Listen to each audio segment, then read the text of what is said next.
ನಮಸ್ಕಾರ, ನ್ಯೂಸ್ ಸಂಗಮಕ್ಕೆ ಸ್ವಾಗತ. ಮೊದಲಿಗೆ ಹೆಡ್ಲೈನ್ಸ್.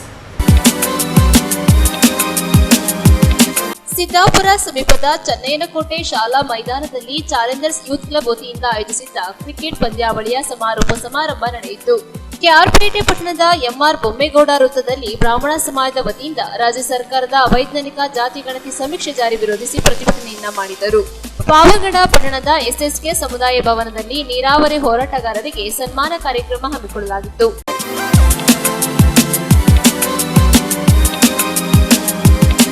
ಸಿದ್ದಾಪುರ ಸಮೀಪದ ಚನ್ನಯ್ಯನಕೋಟೆ ಶಾಲಾ ಮೈದಾನದಲ್ಲಿ ಚಾಲೆಂಜರ್ಸ್ ಯೂತ್ ಕ್ಲಬ್ ವತಿಯಿಂದ 6ನೇ ವರ್ಷದ ಪ್ರೀಮಿಯರ್ ಲೀಗ್ ಕ್ರಿಕೆಟ್ ಪಂದ್ಯಾವಳಿ ಆಯೋಜಿಸಲಾಗಿತ್ತು. ಪ್ರತಿಯೊಬ್ಬರೂ ಸರ್ಕಾರದ ಯೋಜನೆಗಳನ್ನು ಸದ್ಬಳಕೆ ಮಾಡಿಕೊಳ್ಳುವುದರ ಮೂಲಕ ಅಭಿವೃದ್ಧಿಯೊಂದಿಗೆ ಸಮಾಜದ ಮುಖ್ಯವಾಹಿನಿಗೆ ಬರಬೇಕೆಂದು ಮುಖ್ಯಮಂತ್ರಿಗಳು, ಕಾನೂನು ಸಲಹೆಗಾರರು ಹಾಗೂ ವಿರಾಜಪೇಟೆ ಕ್ಷೇತ್ರದ ಶಾಸಕ ಎಎಸ್ ಪೊನ್ನಣ್ಣ ಹೇಳಿದರು. ಚನ್ನಯ್ಯನಕೋಟೆ ಶಾಲಾ ಮೈದಾನದಲ್ಲಿ ಚಾಲೆಂಜರ್ಸ್ ಯೂತ್ ಕ್ಲಬ್ ವತಿಯಿಂದ 6ನೇ ವರ್ಷದ ಪ್ರೀಮಿಯರ್ ಲೀಗ್ ಕ್ರಿಕೆಟ್ ಪಂದ್ಯಾವಳಿಯ ಬಹುಮಾನ ವಿತರಣಾ ಕಾರ್ಯಕ್ರಮದಲ್ಲಿ ಪಾಲ್ಗೊಂಡು ಮಾತನಾಡಿ, ಆರೋಗ್ಯವಂತ ಸಮಾಜ ನಿರ್ಮಾಣ ಮಾಡಲು ಕ್ರೀಡೆ ಅತ್ಯಗತ್ಯವಾಗಿದ್ದು, ಕ್ರೀಡೆಯ ಮೂಲಕ ಸಾಧನೆಯೊಂದಿಗೆ ಉತ್ತಮ ಭವಿಷ್ಯ ರೂಪಿಸಿಕೊಳ್ಳಬೇಕೆಂದು ಹೇಳಿದ ಅವರು, ಸರ್ಕಾರ ಕ್ರೀಡೆಗಳಿಗೂ ಹೆಚ್ಚು ಒತ್ತು ನೀಡುತ್ತಿದ್ದು, ಕ್ಷೇತ್ರದಲ್ಲಿ ಕ್ರೀಡಾಪಟುಗಳು ಅನುಕೂಲಕ್ಕಾಗಿ ಸುಸಜ್ಜಿತ ಆಟದ ಮೈದಾನ ನಿರ್ಮಾಣಕ್ಕೆ ಚಿಂತನೆ ನಡೆಸಲಾಗಿದ್ದು, ಕ್ರೀಡಾಪಟುಗಳು ಇದರ ಸದುಪಯೋಗ ಪಡಿಸಿಕೊಳ್ಳಬೇಕೆಂದರು. ಜಿಲ್ಲಾ ಪಂಚಾಯಿತಿ ಸಾಮಾಜಿಕ ನ್ಯಾಯ ಸಮಿತಿ ಮಾಜಿ ಅಧ್ಯಕ್ಷ ಮೂಕೋಡು ವಿಜು ಸುಬ್ರಹ್ಮಣಿ ಮಾತನಾಡಿ, ಗ್ರಾಮೀಣ ಕ್ರೀಡಾಪಟುಗಳು ಸೂಕ್ತ ಮೈದಾನದ ವ್ಯವಸ್ಥೆ ಇಲ್ಲದೆ ಕ್ರೀಡೆಯಿಂದ ವಂಚಿತರಾಗುತ್ತಿದ್ದಾರೆ. ಪ್ರತಿ ಗ್ರಾಮ ಮಟ್ಟದಲ್ಲೂ ಸಾರ್ವಜನಿಕ ಆಟದ ಮೈದಾನದ ಅವಶ್ಯಕತೆ ಇದ್ದು, ಕ್ರೀಡಾಪಟುಗಳು ಅನುಕೂಲಕ್ಕಾಗಿ ಸರ್ಕಾರ ಮೈದಾನದ ವ್ಯವಸ್ಥೆ ಮಾಡಬೇಕೆಂದು ಹೇಳಿದ ಅವರು, ಯುವ ಸಮೂಹ ದುಶ್ಚಟಗಳಿಂದ ದೂರವಿದ್ದು ಆರೋಗ್ಯವಂತ ಸಮಾಜ ನಿರ್ಮಾಣ ಮಾಡಲು ಮುಂದಾಗಬೇಕೆಂದರು. ಇದೇ ಸಂದರ್ಭ ಕ್ರಿಕೆಟ್ ಪಂದ್ಯಾವಳಿಯಲ್ಲಿ ಪಾಲ್ಗೊಂಡು ಅಂತಿಮ ಪಂದ್ಯಾವಳಿಯಲ್ಲಿ ಗೆಲುವು ಸಾಧಿಸಿದ ಕ್ರೀಡಾಪಟುಗಳಿಗೆ ಬಹುಮಾನ ವಿತರಿಸಲಾಯಿತು.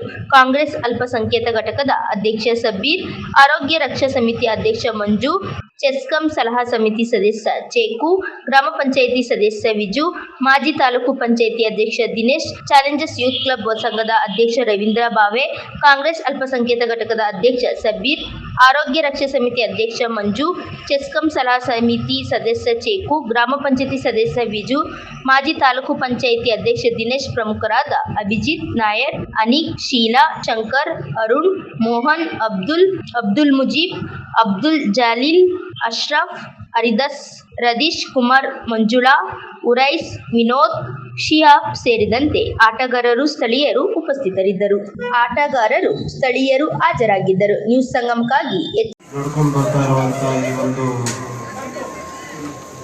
ಪಂದ್ಯಾವಳಿಯನ್ನ ವರ್ಷದಿಂದ ವರ್ಷ ಹೆಚ್ಚು ಯಶಸ್ಸಾಗಿ ಆಯೋಜಿಸಿರುವಂತಹ ಚಾಲೆಂಜರ್ಸ್ ಯೂತ್ ಕ್ಲಬ್ನವರಿಗೆ ಅಭಿನಂದನೆಗಳನ್ನು ಸಲ್ಲಿಸ್ತೇನೆ. ಈ ಪಂದ್ಯಾವಳಿಯ ಕೊನೆಯ ಸ್ಪರ್ಧೆ ಫೈನಲ್ಸ್ನ ನೋಡಲಿಕ್ಕೆ ಆಗಮಿಸಿರುವಂಥ ಎಲ್ಲ ವೇದಿಕೆ ಮೇಲಿರುವಂಥ ಗಣ್ಯ ಅತಿ ಗಣ್ಯರೇ ಮತ್ತು ಇಲ್ಲಿ ಸೇರಿರುವಂಥ ಎಲ್ಲ ಕ್ರೀಡಾಭಿಮಾನಿಗಳು, ಕಳೆದ ವರ್ಷ ಕೂಡ ನಾನು ಈ ಕಾರ್ಯಕ್ರಮಕ್ಕೆ ಬಂದಾಗ ಮಳೆ ಹೆಚ್ಚಾಗಿ ಬಂದು ಪಂದ್ಯಾವಳಿಯನ್ನು ಮುಂದೂಡಲಾಯಿತು. ಇವತ್ತು ಮಳೆರಾಯನ ಕೃಪೆಯಿಂದ ಭಾಳ ಒಂದು ಸುಂದರವಾದಂಥ 2 ಸ್ಪರ್ಧೆಗಳನ್ನು ಅಂದರೆ ಸೆಮಿಫೈನಲ್ಸ್ ಮತ್ತು ಫೈನಲ್ಸ್ ಅನ್ನು ನೋಡಲಿಕ್ಕೆ ಸಿಕ್ತು. ಭಾಳ ಉತ್ತಮ ಗುಣಮಟ್ಟದ ಕ್ರಿಕೆಟ್ ಆಟಗಾರರು ಈ ಪಂದ್ಯಾವಳಿಯಲ್ಲಿ ಭಾಗವಹಿಸ್ತಾ ಇದ್ದಾರೆ. ನೋಡಲಿಕ್ಕೆ ತುಂಬ ಸಂತೋಷ ಆಗ್ತದೆ. ಗ್ರಾಮೀಣ ಭಾಗದಲ್ಲಿ ಕ್ರೀಡೆಗೆ ಒತ್ತು ಕೊಟ್ಟು ಕೆಲಸ ಮಾಡುವಂಥ ಎಲ್ಲ ಸಂಘ ಸಂಸ್ಥೆಗಳು, ಸಂಘಟನೆಗಳಿಗೆ ಸದಾ ಸಹಕಾರ ನೀಡಬೇಕು, ಬೆಂಬಲ ನೀಡಬೇಕು ಅಂತ ಹೇಳುವಂಥದ್ದೇ ನಮ್ಮೆಲ್ಲರ ಚಿಂತನೆ. ಅದೇ ರೀತಿ ಎಲ್ಲ ರೀತಿಯಾದಂಥ ಸಹಕಾರ ನೆರವನ್ನು ನೀಡ್ತಾ ಬಂದಿದ್ದೇವೆ. ಗ್ರಾಮೀಣ ಭಾಗದ ಯುವಕರು ಅವಕಾಶಗಳಿಂದ ವಂಚಿತರಾಗಬಾರದು. ಒಳ್ಳೆಯ ಕ್ರೀಡೆ ವ್ಯವಸ್ಥೆಗಳು ಆಗಬೇಕು, ಸೌಕರ್ಯಗಳು ನೀಡಬೇಕು ಅಂತ ಕೂಡ ನಾನು ಮತ್ತು ಸರ್ಕಾರ ಹಲವಾರು ಕಾರ್ಯಕ್ರಮಗಳನ್ನು ರೂಪಿಸಿ ಇವತ್ತು ವಿರಾಜಪೇಟೆ ಕ್ಷೇತ್ರದಲ್ಲಿ ಅನುಷ್ಠಾನಕ್ಕಿರುವಂಥ ಕೆಲಸಗಳನ್ನು ಮಾಡ್ತಾ ಇದ್ದೀವಿ. ಬಹಳಷ್ಟು ಸಣ್ಣ ಮಕ್ಕಳಿಂದ ಹಿಡಿದು ಯುವಕರು ಇಲ್ಲಿ ಭಾಗವಹಿಸ್ತಾ ಇದ್ದಾರೆ. ಎಲ್ಲರಿಗೂ ಕೂಡ ಕ್ರೀಡೆಯ ಈ ಉತ್ಸಾಹ ಹೀಗೆ ಉಳಿಲಿ. ಕ್ರೀಡೆಯಿಂದ ಒಂದು ಶಿಸ್ತಿನ ಬದುಕು, ಆರೋಗ್ಯಕರವಾದಂಥ ಬದುಕನ್ನು ನಡೆಸಲಿಕ್ಕಲ್ಲದೆ ಜೀವನದಲ್ಲಿ ಬರುವಂಥ ಸವಾಲುಗಳನ್ನು ಮತ್ತು ಸೋಲನ್ನ ಗೆಲುವನ್ನ ಸಮಾನವಾಗಿ ಸ್ವೀಕರಿಸುವಂತ ಮನಸ್ಥಿತಿಯನ್ನ ಬೆಳೆಸುವ ಶಕ್ತಿ ಕೂಡ ಕ್ರೀಡೆಯಿಂದ ಸಿದ್ಧವಾಗುತ್ತದೆ. ಅಂತ ತಾವೆಲ್ಲ ಕ್ರೀಡೆಯಲ್ಲಿ ಭಾಗವಹಿಸುವುದು ಸ್ವಾಗತಾರ್ಹ. ಇದಕ್ಕೂ ಕೂಡ ತಾವೆಲ್ಲರೂ ಒಳ್ಳೆಯ ಸ್ಪರ್ಧೆಗಳಲ್ಲಿ ಭಾಗವಹಿಸಿ ರಾಜ್ಯ, ರಾಷ್ಟ್ರ, ಅಂತಾರಾಷ್ಟ್ರೀಯ ಮಟ್ಟದಲ್ಲಿ ಚೆನ್ನೈಕೋಟೆಯಿಂದ, ಕೊಡಗಿನಿಂದ, ವಿರಾಜಪೇಟೆಯಿಂದ ಪ್ರತಿನಿಧಿಸುವಂಥ ಕ್ರೀಡೆ ಪ್ರತಿಭೆಗಳು ಹೊರಹೊಮ್ಮಲಿ ಅಂತ ನಾನು ಹಾರೈಸಿ ಈ ನಾಡಿನ ಎಲ್ಲ ದೇವಾನುದೇವತೆಯರು, ತಾಯಿ ಕಾವೇರನ್ನೆಲ್ಲರೂ ಕೂಡ ಆಶೀರ್ವದಿಸಿ ಅವಕಾಶಗಳನ್ನು ಕರುಣಿಸಲಿ, ಒಳ್ಳೆಯ ಭವಿಷ್ಯವನ್ನು ಕರುಣಿಸಲಿ ಅಂತ ಪ್ರಾರ್ಥಿಸಿ ಚಟುವಟಿಕೆಗಳು ಈ ಮೊದಲು ಕಳೆದ ಹಲವಾರು ವರ್ಷಗಳಿಂದ ನಡೀತಾ ಬಂದಿದೆ. ಇದಕ್ಕೂ ಇಂಥ ಕ್ರೀಡೆಯನ್ನು ಆಯೋಜಿಸಿ ಮುಕ್ತ ಏನು ಪ್ರತಿಭೆಗಳಿದ್ದಾರೆ ಅವರನ್ನು ನೈಜ ಹೊರಹೊಮ್ಮಿಸಿ ಅವರನ್ನು ಜಿಲ್ಲಾ ಮಟ್ಟದಲ್ಲಿ ಗುರುತಿಸಿ, ರಾಜ್ಯ ಮಟ್ಟದಲ್ಲಿ ಗುರುತಿಸಿ ಅವರಿಗೆ ಒಂದು ಕ್ರೀಡಾ ಒಂದು ಸ್ಫೂರ್ತಿಯನ್ನು ತುಂಬುವಂತ ಈ ಒಂದು ಕಾರ್ಯಕ್ರಮಕ್ಕೆ ನಿಜವಾಗಿ ನಾನು ಮತ್ತೊಮ್ಮೆ ಚಾಲೆಂಜರ್ಸ್ ಯೂತ್ ನೊಂದಿಗೆ ಅಭಿನಂದನೆಯನ್ನು ಮಾಡ್ತಾ ಇದ್ದೇನೆ. ಅದೇ ರೀತಿ ಈ ಒಂದು ಅಮ್ಮತ್ತಿ ನಾಡಿನಲ್ಲಿ ಮಾನ್ಯ ಶಾಸಕರಲ್ಲಿ ಒಂದು ಮನವಿಯನ್ನು ಮಾಡ್ಕೊಳ್ತಾ ಇದ್ದೀನಿ. ಸುಸಜ್ಜಿತವಾದ ಒಂದು ಸ್ಟೇಡಿಯಂನ ಕೊರತೆ ಇದೆ. ಎಲ್ಲ ಗ್ರಾಮ ಮಟ್ಟದಲ್ಲೂ ಒಂದು ಸುಂದರವಾದ ಒಂದು ಸುಸಜ್ಜಿತ ಒಂದು ಕ್ರೀಡಾ ಒಂದು ಸ್ಟೇಡಿಯಂ ಅನ್ನು ನಿರ್ಮಾಣ ಮಾಡಿದರೆ ನಿಜಕ್ಕೂ ಈ ಗ್ರಾಮಗಳ ಈ ಒಮ್ಮತ್ತಿ ನಾಡಿನ ಎಲ್ಲ ಯುವ ಪ್ರತಿಭೆಗಳಿಗೆ ಒಂದು ಉತ್ತಮ ಒಂದು ಅವಕಾಶ ದೊರಕಿದಂತಾಗುತ್ತದೆ ಮತ್ತು ಅವರನ್ನು ಗುರುತಿಸುವಂತಹ ಕಾರ್ಯಕ್ರಮಗಳು ಕೂಡ ಆಗುತ್ತದೆ ಅಂತ ಹೇಳಿ ನನ್ನ ಮನವಿಯನ್ನು ಸಲ್ಲಿಸ್ತಾ ಇದ್ದೇನೆ. ಅದೇ ರೀತಿ ಈ ಒಂದು ಚಾಲೆಂಜರ್ಸ್ ಯೂತ್ ಕ್ಲಬ್ ಕ್ರೀಡಾ ಚಟುವಟಿಕೆ ಜೊತೆಗೆ ಸಮಾಜ ಸೇವೆಯಲ್ಲಿಯೂ ಮತ್ತು ಶೋಷಿತ ವರ್ಗಗಳ ಏನು ಕಷ್ಟ ಕಾರ್ಪಣ್ಯಗಳಿದೆ ಅದಕ್ಕೂ ಕೂಡ ಪೂರಕವಾಗಿ ಸ್ಪಂದಿಸಿ ಸಮಾಜದಲ್ಲಿ ಒಂದು ಒಳ್ಳೆ ಉತ್ತಮವಾದ ಒಂದು ಸಮಾಜದಲ್ಲಿ ಒಂದು ಸಾಮರಸ್ಯ ಒಂದು ವ್ಯವಸ್ಥೆಯನ್ನು ತಾವು ಕೂಡ ಈ ಸಂದರ್ಭದಲ್ಲಿ ಕಲಿಸಬೇಕಾಗ್ತದೆ. ಅದೇ ರೀತಿ ಎಲ್ಲ ಸಮುದಾಯದವರು ಸೇರಿ ಒಂದು ಕ್ರೀಡಾಕೂಟವನ್ನು ಆಯೋಜಿಸುವುದು ಇದಕ್ಕೂ ಸಮಾಜದ ಒಂದು ಆರೋಗ್ಯಕರ ಬೆಳವಣಿಗೆ ಭವಿಷ್ಯದಲ್ಲಿ ಒಂದು ಉತ್ತಮ ರಾಮರಾಜ್ಯವಾಗುವಂತ ಎಲ್ಲ ಸಾಧ್ಯತೆಗಳು ಕೂಡ ಈ ಒಂದು ಇಂಥ ಕ್ರೀಡಾಕೂಟಗಳು ನಾಂದಿಯಾಗುತ್ತದೆ ಅಂತ ಹೇಳುತ್ತಾ ಚಮ್ರವು ಕೋಟಿ ಕುಶಾಲನಗರ.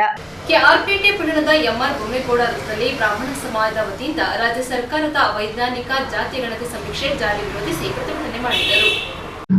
ಅಖಿಲ ಭಾರತ ಬ್ರಾಹ್ಮಣ ಮಹಾಸಭಾದ ಕೆಆರ್ಪೇಟೆ ತಾಲೂಕು ಘಟಕದ ನೇತೃತ್ವದಲ್ಲಿ ಬ್ರಾಹ್ಮಣ ಸಮಾಜದ ಬಂಧುಗಳು ಅವೈಜ್ಞಾನಿಕ ಜಾತಿಗಣತಿಯೊಂದು ವಿರೋಧಿಸಿ ಹಾಗೂ ಸಿಇಟಿ ಕೇಂದ್ರದಲ್ಲಿ ಬ್ರಾಹ್ಮಣ ಸಮಾಜದ ವಿದ್ಯಾರ್ಥಿಗಳಿಗೆ ಅಪಮಾನ ಮಾಡಿರುವ ಅಧಿಕಾರಿಗಳ ವಿರುದ್ಧ ಕ್ರಮಕ್ಕೆ ಆಗ್ರಹಿಸಿ ಇಂದು ಕೆಆರ್ಪೇಟೆ ಪಟ್ಟಣದಲ್ಲಿ ಬ್ರಾಹ್ಮಣ ಮಹಾಸಭಾ ಅಧ್ಯಕ್ಷ ಅರವಿಂದ್ ಕಾಂತರ್ ಅವರ ನೇತೃತ್ವದಲ್ಲಿ ಬೃಹತ್ ಪ್ರತಿಭಟನೆ ನಡೆಸಿ ತಹಶೀಲ್ದಾರ್ ಅಶೋಕ್ ಅವರಿಗೆ ಮನವಿ ಪತ್ರವನ್ನು ಅರ್ಪಿಸಿದರು. ಕೆಆರ್ಪೇಟೆ ಪಟ್ಟಣದ ಎಂಕೆ ಬೊಮ್ಮೇಗೌಡ ವೃತ್ತದಿಂದ ಬೃಹತ್ ಪ್ರತಿಭಟನಾ ಮೆರವಣಿಗೆ ನಡೆಸಿದ ಬ್ರಾಹ್ಮಣ ಸಮಾಜದ ಬಂಧುಗಳು ಅವೈಜ್ಞಾನಿಕ ಜಾತಿಗಣತಿ ವಿರೋಧಿಸಿ ರಾಜ್ಯ ಸರ್ಕಾರದ ವಿರುದ್ಧ ಧಿಕ್ಕರದ ಘೋಷಣೆ ಕೂಗಿರದಲ್ಲದೆ ಸಿಇಟಿ ಕೇಂದ್ರದಲ್ಲಿ ಬ್ರಾಹ್ಮಣ ಸಮಾಜದ ವಿದ್ಯಾರ್ಥಿಯು ಜನಿವಾರ ಬಿಚ್ಚಿಸಿ ಅಪಮಾನ ಮಾಡಿರುವ ಸಿಇಟಿ ಕೇಂದ್ರದ ಅಧಿಕಾರಿಗಳ ವಿರುದ್ಧ ನಿರ್ದಾಕ್ಷಿಣ್ಯ ಕ್ರಮ ಕೈಗೊಳ್ಳುವಂತೆ ಆಗ್ರಹಿಸಿದರು. ಕೆಆರ್ಪೇಟೆ ಟೌನಿನ ತಾಲೂಕು ಆಡಳಿತಾಧಿಕಾರಿ ಸೌಧದ ಬಳಿ ನೂರಾರು ಸಂಖ್ಯೆಯಲ್ಲಿ ಜಮಾಯಿಸಿದ ಬ್ರಾಹ್ಮಣ ಸಮಾಜದ ಬಂಧುಗಳು ವಿದ್ಯಾರ್ಥಿಗಳು ಹಾಗೂ ಮಹಿಳೆಯರು ರಾಜ್ಯ ಸರ್ಕಾರ ವಿರುದ್ಧ ಧಿಕ್ಕಾರದ ಘೋಷಣೆ ಕೂಗಿ ಆಕ್ರೋಶ ವ್ಯಕ್ತಪಡಿಸಿದರು. ಕೆಆರ್ಪೇಟೆ ತಾಲೂಕು ಬ್ರಾಹ್ಮಣ ಸಮಾಜದ ಅಧ್ಯಕ್ಷ ಅರವಿಂದ್ ಕಾರಂತ್ ಮಾತನಾಡಿ, ಸಿಇಟಿ ಕೇಂದ್ರದಲ್ಲಿ ಅಧಿಕಾರಿಗಳು ಬ್ರಾಹ್ಮಣ ಸಮಾಜದ ವಿದ್ಯಾರ್ಥಿಯ ಜನಿವಾರ ತೆಗೆಸಿ ಅಪಮಾನ ಮಾಡಿರುವುದಲ್ಲದೆ ವಿದ್ಯಾರ್ಥಿಯ ಅಭಿವ್ಯಕ್ತಿ ಸ್ವಾತಂತ್ರ್ಯಕ್ಕೆ ಧಕ್ಕೆ ಮಾಡಿದ್ದಾರೆ. ರಾಜ್ಯ ಸರ್ಕಾರವು ಬ್ರಾಹ್ಮಣ ಸಮಾಜದ ವಿದ್ಯಾರ್ಥಿಗೆ ತೊಂದರೆಯಾಗಿದ್ದರೂ ಸಂಭವಿಸಿದ ಅಧಿಕಾರಿಯ ವಿರುದ್ಧ ಕಾನೂನು ಕ್ರಮ ಕೈಗೊಳ್ಳದೆ ಬೇಜವಾಬ್ದಾರಿತನವನ್ನು ವಹಿಸಿರುವುದು ಖಂಡನೀಯವಾಗಿದೆ. ಅವೈಜ್ಞಾನಿಕ ಜಾತಿಗಣತಿಯ ವರದಿಯನ್ನು ಒಪ್ಪಿ ಜಾರಿಗೊಳಿಸಲು ಮುಂದಾಗಿರುವ ಮುಖ್ಯಮಂತ್ರಿಗಳು ಹಾಗೂ ರಾಜ್ಯ ಸರ್ಕಾರವು ಬ್ರಾಹ್ಮಣರ ಜೀವನದ ಜೊತೆಯಲ್ಲಿ ಚೆಲ್ಲಾಟ ಮಾಡುತ್ತಿದೆ. ರಾಜ್ಯ ಸರ್ಕಾರವು ಕೂಡಲೇ ಅವೈಜ್ಞಾನಿಕ ಜಾತಿ ಗಣತಿಯನ್ನು ತಿರಸ್ಕರಿಸಿ ಹೊಸದಾಗಿ ಜಾತಿ ಗಣತಿಯನ್ನು ಮಾಡಿ ಎಲ್ಲ ಜಾತಿಗಳು ಹಾಗೂ ವರ್ಗಗಳಿಗೂ ಸಾಮಾಜಿಕ ನ್ಯಾಯವನ್ನು ನೀಡಲು ಮುಂದಾಗಬೇಕು ಎಂದು ಅರವಿಂದ್ ಆಗ್ರಹಿಸಿದರು. ಪ್ರತಿಭಟನೆಯಲ್ಲಿ ಬ್ರಾಹ್ಮಣ ಮಹಾಸಭಾದ ಮಾಜಿ ಅಧ್ಯಕ್ಷ ವಕೀಲ ಜಿಆರ್ ಅನಂತರಾವಯ್ಯ, ಬ್ರಾಹ್ಮಣದ ಮಹಾಸಭಾದ ಉಪಾಧ್ಯಕ್ಷ ರಘುರಾಮ ನಾಡಿ, ಕಾರ್ಯದರ್ಶಿ ಸುಬ್ರಹ್ಮಣ್ಯ, ಖಜಾಂಚಿ ಕಾರಂಜಿ ಬ್ಯಾಟರಿ ಶಾಪ್ ಸುಬ್ಬಣ್ಣ, ಮೊದ್ದೂರು ಶ್ರೀಧರ್, ಸವಿತಾ, ಒಕ್ಕಲಿಗ ಸಮಾಜದ ಮುಖಂಡ ನಾಟನಹಳ್ಳಿ ಗಂಗಾಧರ್, ದಲಿತ ಸಮಾಜದ ಮುಖಂಡ ಜಿಲ್ಲಾ ಪಂಚಾಯತಿ ಮಾಜಿ ಸದಸ್ಯ ಡಾಕ್ಟರ್ ಎಸ್ ಕೃಷ್ಣಮೂರ್ತಿ ಸೇರಿದಂತೆ ತಾಲೂಕಿನ ವಿವಿಧ ಗ್ರಾಮಗಳಿಂದ ನೂರಾರು ಸಂಖ್ಯೆಯಲ್ಲಿ ಬ್ರಾಹ್ಮಣ ಸಮಾಜದ ಬಂಧುಗಳು ಆಗಮಿಸಿ ಪ್ರತಿಭಟನೆಯಲ್ಲಿ ಭಾಗವಹಿಸಿ ತಮ್ಮ ಶಕ್ತಿ ಪ್ರದರ್ಶನ ಮಾಡಿದರು. ನಂತರ ತಹಶೀಲ್ದಾರ್ ಡಾಕ್ಟರ್ ಅಶೋಕ್ ಅವರಿಗೆ ಮನವಿ ಪತ್ರವನ್ನು ಸರ್ಕಾರಕ್ಕೆ ಕಳಿಸಿಕೊಟ್ಟು ಅನ್ಯಾಯವನ್ನು ಸರಿಪಡಿಸಿಕೊಡುವಂತೆ ಆಗ್ರಹಿಸಿ ಸಲ್ಲಿಸಿದರು.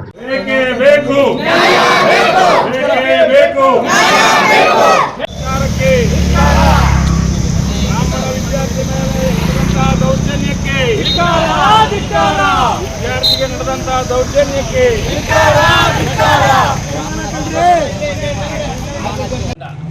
ಇದು ಬರೀ ಬ್ರಾಹ್ಮಣರ ಸಮಾಜಕ್ಕೆ ಒಂದೇ ಅಲ್ಲ, ನಾಳೆ ದಿವಸ ನಮ್ಮ ಸಮಾಜಕ್ಕೂ ಬರ್ಬೋದು. ನಾಳೆ ಉಡ್ದಾರ ಬಿಚ್ಚಿ ಅಂತ ಹೇಳ್ಬೋದು, ನಾಳೆ ಕರಡಿಗೆ ಬಿಚ್ಚಿ ಅಂತ ಹೇಳ್ಬೋದು. ಈ ಎಲ್ಲವನ್ನೂ ಮಾಡ್ತಾರೆ. ಹಾಗಾಗಿ ಈ ಒಂದು ಇದನ್ನು ನಾವು ಖಂಡಿಸ್ತಾ ಇದ್ದೀವಿ. ಸಾರ್ವಜನಿಕವಾಗಿ ಎಲ್ಲರೂ ಇದಕ್ಕೆ ಸಪೋರ್ಟ್ ಕೊಡಬೇಕು. ಅವ್ರ ಸಮಾಜ ಒಂದೇ ಅಲ್ಲ, ಪ್ರತಿಯೊಬ್ಬರೂ ಮಾಡಬೇಕು. ನಾಳೆ ದಿವಸ ಇದು ಮಾಡಿದ್ರೆ ನಮಗೂ ಬರುತ್ತೆ, ನಾಳೆ ನಿಮಗೂ ಬರುತ್ತೆ. ಅದರಿಂದ ಇದು ಯಾರೂ ತಿರಸ್ಕಾರ ಮಾಡಬಾರ್ದು. ಪ್ರತಿಯೊಬ್ಬರು ಇದಕ್ಕೆ ಭಾಗಿಯಾಗಬೇಕು, ಪ್ರತಿಯೊಬ್ಬರು ಇದನ್ನು ತಿರಸ್ಕಾರ ಮಾಡಬೇಕು. ಈ ಥರ ಯಾವುದೇ ಅಧಿಕಾರಿ ಕೂಡ ಮೇಲ್ಮಟ್ಟದಿಂದ ಬರದೇ ಇರತಕ್ಕಂಥ ವರದಿ ಬಗ್ಗೆ ಅವರು ಕೆಲಸ ಮಾಡಲ್ಲ. ನನಗೆ ಮೇಲಧಿಕಾರಿಗಳು ಹೇಳಿದ್ರು ತಾನೇ ನೀನು ಜನಿವಾರ ಬಿಚ್ಚು, ನೀನು ಕರಡಿಗೆ ಬಿಚ್ಚು, ನೀನು ಉಡುಗಾರ ಬಿಚ್ಚು ಅಂತ ಹೇಳಿದ್ರು. ಅವರಾಗಿದ್ದು ಅವರೇ ಮಾಡೋದಿಲ್ಲ. ಇದು ಮೇಲ್ಮಟ್ಟದಿಂದ ಬಂದಿದೆ. ಇದು ಸರ್ಕಾರದ ಮೇಲ್ಮಟ್ಟದಿಂದ ಬಂದು ನಡೆದಿರ್ತಕ್ಕಂಥ ಒಂದು ದೌರ್ಜನ್ಯ, ಸಮಾಜದ ಮೇಲೆ ನಡೆದಿರ್ತಕ್ಕಂಥ ದೌರ್ಜನ್ಯ. ನಾಳೆ ನಿಮಗೂ ಆಗ್ಬೋದು, ನಾಳೆ ನಮಗೂ ಆಗ್ಬೋದು. ಎಲ್ಲರೂ ಎಚ್ಚರಿಕೆಯಿಂದ ಇರಬೇಕು. ಬೀದರ್ನಲ್ಲೂ ಪ್ರತಿಭಟನೆ ಮಾಡ್ತಾ ಇದ್ದೇವೆ. ಕಾರಣ, ಜನಿವಾರವನ್ನ ತುಂಡರಿಸುವುದು ಅಕ್ಷಮ್ಯ ಅಪರಾಧ. ಈ ಅಪರಾಧವನ್ನ ಯಾರೇ ಮಾಡಿದರೂ ಕೂಡ ಅದಕ್ಕೆ ಕ್ಷಮೆ ಇಲ್ಲ. ಕಾರಣ, ಜನಿವಾರಕ್ಕೆ ಯಜ್ಞೋಪವೀತಕ್ಕೆ ಅದರದ್ದೇ ಆದಂತಹ ಪಾವಿತ್ರ್ಯತೆ ಇದೆ, ಮಹತ್ವ ಇದೆ. ಹಿಂದೂ ಧರ್ಮದಲ್ಲಿ ನಮ್ಮ ಬ್ರಾಹ್ಮಣ ಈ ಷೋಡಶ ಸಂಸ್ಕಾರ ಏನು 16 ರೀತಿಯ ಸಂಸ್ಕಾರದಲ್ಲಿ ಮನುಷ್ಯ ತನ್ನ ಹುಟ್ಟಿದ ಆರಭ್ಯ ಮೋಕ್ಷದ ಅಂದರೆ ಅವನ ಅಂತ್ಯದವರೆಗೂ ಕೂಡ 16 ರೀತಿಯ ಸಂಸ್ಕಾರಗಳಿಂದ ಒಳಪಟ್ಟು ಮನುಷ್ಯ ತನ್ನನ್ನು ತಾನು ಅಭಿವೃದ್ಧಿಪಡಿಸಿಕೊಳ್ಬೇಕು ಅನ್ನುವಂತಹ ಒಂದು ಹಿಂದೂ ಧಾರ್ಮಿಕ ಋಷಿಮುನಿಗಳು ಹಾಕಿಕೊಟ್ಟಂಥ ನಮ್ಮ ವೇದ ಪರಂಪರೆ, ಧಾರ್ಮಿಕ ಪರಂಪರೆ ಏನಿದೆ ಅದಕ್ಕೆ ಒಂದು ಅಪಮಾನ ಆಗಿದೆ. ಅದನ್ನು ನಾವು ಯಾವ ರೀತಿ ಅಂತ ಹೇಳಿದ್ರೆ ನಮ್ಮ ಸಂಧ್ಯಾ ವಂದನೆಗಳ ಮುಖಾಂತರ, ನಮ್ಮ ಅನುಷ್ಠಾನಗಳ ಮುಖಾಂತರ ನಾವು ಅದನ್ನು ಪ್ರತಿನಿತ್ಯವೂ ನಡೆಸ್ಕೊಂಡು ಬರ್ತಾ ಇರ್ತೀವಿ. ಅದರಿಂದ ಆ ಜನಿವಾರ ಯಜ್ಞೋಪವೀತ ಅನ್ನುವಂಥದ್ದು ನಮಗೆ ಬಹಳ ಪಾವಿತ್ರ್ಯವಾದದ್ದು, ಧರ್ಮಕ್ಕೆ ಸಾಂಕೇತಿಕವಾದದ್ದು. ಅದನ್ನು ತುಂಡರಿಸಿ ನೀವು CET ಎಕ್ಸಾಮ್ ಬರೀಲಿಕ್ಕೆ ಒಳಗೆ ಬರಬೇಕು ಅಂತ ಹೇಳಿರುವಂಥ ಸರ್ಕಾರಿ ಅಧಿಕಾರಿಗಳ ಆದೇಶ ಅಕ್ಷಮ್ಯ ಅಪರಾಧವಾಗಿದೆ.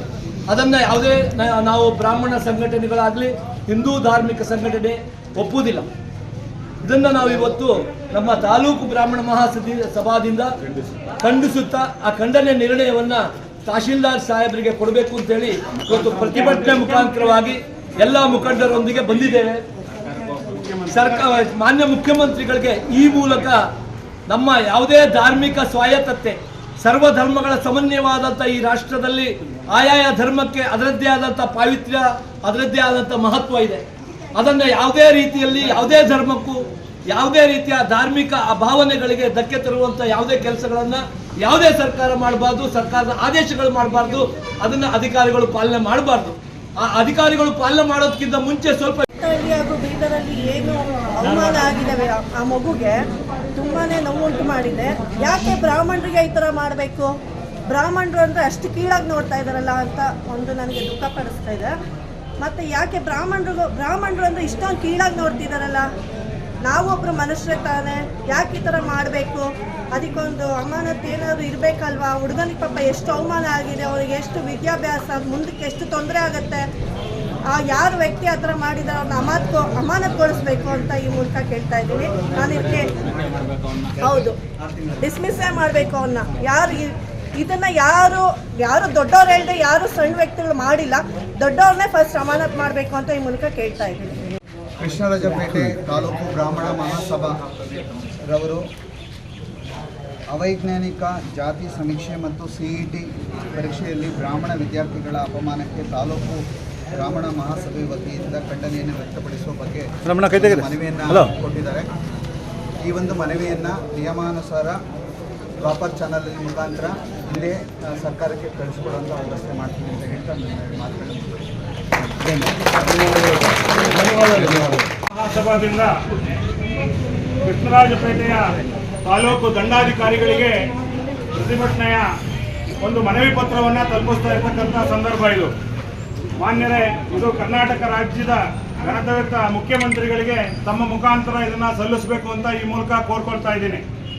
ಮಾನ್ಯ ತಹಸೀಲ್ದಾರ್ ಅವರೇ, ಅವೈಜ್ಞಾನಿಕ ಜಾತಿ ಸಮೀಕ್ಷೆ ಮತ್ತು ಸಿಇಟಿ ಪರೀಕ್ಷೆಯಲ್ಲಿ ಬ್ರಾಹ್ಮಣ ವಿದ್ಯಾರ್ಥಿಗಳ ಅಪಮಾನಕ್ಕೆ ತಾಲೂಕು ಬ್ರಾಹ್ಮಣ ಮಹಾಸಭಾ ವತಿಯಿಂದ ಖಂಡನೆಯನ್ನು ವ್ಯಕ್ತಪಡಿಸ್ತಾ ಇದ್ದೇವೆ. ಈ ಸಂದರ್ಭದಲ್ಲಿ ರಾಜ್ಯ ಸರ್ಕಾರ ಜಾತಿ ಸಮೀಕ್ಷೆಯ ಕುರಿತಾಗಿ ಕಳೆದ 2 ದಿನಗಳಿಂದ ಮಾಧ್ಯಮಗಳಲ್ಲಿ ಹಲವಾರು ವರದಿಗಳು ಪ್ರಕಟವಾಗಿದ್ದು, ವರದಿಯ ಪ್ರಕಾರ ಬ್ರಾಹ್ಮಣ ಜನಸಂಖ್ಯೆ ಅತ್ಯಂತ ಕಡಿಮೆ ಇದ್ದು, ಈ ಅವೈಜ್ಞಾನಿಕ ವರದಿಯನ್ನು ತಿರಸ್ಕರಿಸುವಂತೆ ಕೆಆರ್ಪೇಟೆ ತಾಲೂಕು ಬ್ರಾಹ್ಮಣ ಮಹಾಸಭೆಯು ಆಗ್ರಹಿಸುತ್ತದೆ.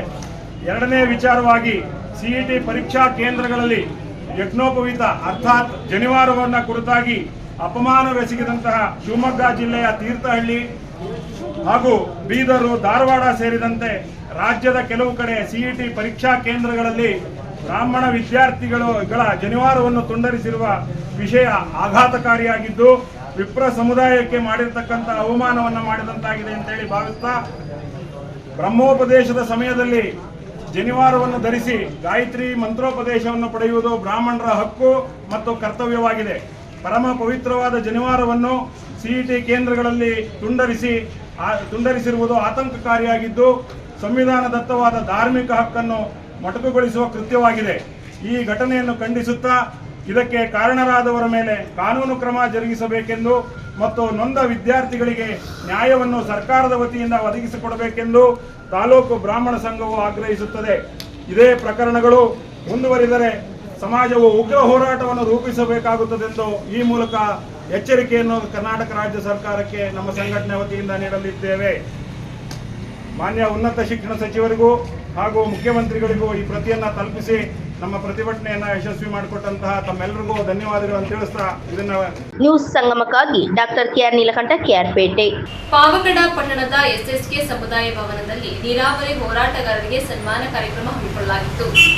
ಕಳೆದ 10 ವರ್ಷಗಳ ಹಿಂದೆ ಪಾವಗಡ ತಾಲೂಕಿಗೆ ನದಿ ನೀರು ತರುವ ಉದ್ದೇಶದಿಂದ ಹೋರಾಟ ನಡೆಸಿದ ಹೋರಾಟಗಾರರು, ಸಂಘ ಸಂಸ್ಥೆಗಳ ಸದಸ್ಯರು ಹಾಗೂ ರೈತರಿಗೆ ಸೋಮವಾರ ಪಾವಗಡ ತಾಲೂಕು ಸಮಗ್ರ ನೀರು ಹೋರಾಟ ವೇದಿಕೆ ವತಿಯಿಂದ ಪಟ್ಟಣದ ಎಸ್ಎಸ್ಕೆ ಸಮುದಾಯ ಭವನದಲ್ಲಿ ಅದ್ದೂರಿ ಸನ್ಮಾನ ಕಾರ್ಯಕ್ರಮ ಆಯೋಜಿಸಲಾಗಿತ್ತು.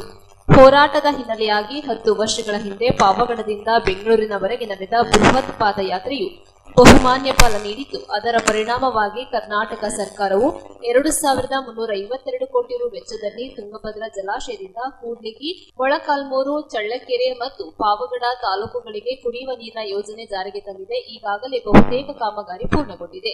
ಹಾಗಾಗಿ ಈ ಕಾರ್ಯಕ್ರಮವನ್ನು ಪಟ್ಟಣದ ಗುರುಭವನ ಮೈದಾನದಿಂದ ಆರಂಭವಾಗಿ ವಿವಿಧ ಕಲಾ ತಂಡಗಳೊಂದಿಗೆ ಹೋರಾಟಗಾರರು, ರೈತರು ಮೆರವಣಿಗೆ ಮೂಲಕ ಕಾರ್ಯಕ್ರಮಕ್ಕೆ ಭಾಗವಹಿಸಿದರು. ಜಪಾನಂದ ಸ್ವಾಮಿ, ಹನುಮಂತನಾಥ ಸ್ವಾಮೀಜಿ ಹಾಗೂ ವೀರಭದ್ರ ಶಿವಾಚಾರ್ಯ ಸ್ವಾಮೀಜಿ, ರಾಮಮೂರ್ತಿ ಸ್ವಾಮೀಜಿ ಅವರು ಮೆರವಣಿಗೆಗೆ ಚಾಲನೆ ನೀಡಿದರು. ಇನ್ನು ವೇದಿಕೆ ಕಾರ್ಯಕ್ರಮದಲ್ಲಿ ಮಾಜಿ ಸಂಸದರಾದ ಜನಾರ್ದನ ಸ್ವಾಮಿ, ಮಾಜಿ ಶಾಸಕರಾದ ಕೆಎಂ ತಿಮ್ಮರಾಯಪ್ಪ, ಸಮಗ್ರ ನೀರು ಹೋರಾಟ ವೇದಿಕೆ ಅಧ್ಯಕ್ಷರಾದ ಎಸ್ ಶಿವಪ್ರಸಾದ್, ಕಾರ್ಯದರ್ಶಿ ಸೊಗಡು ವೆಂಕಟೇಶ್ ಸೇರಿದಂತೆ ಹಲವು ಗಣ್ಯರು ಮಾತನಾಡಿದರು.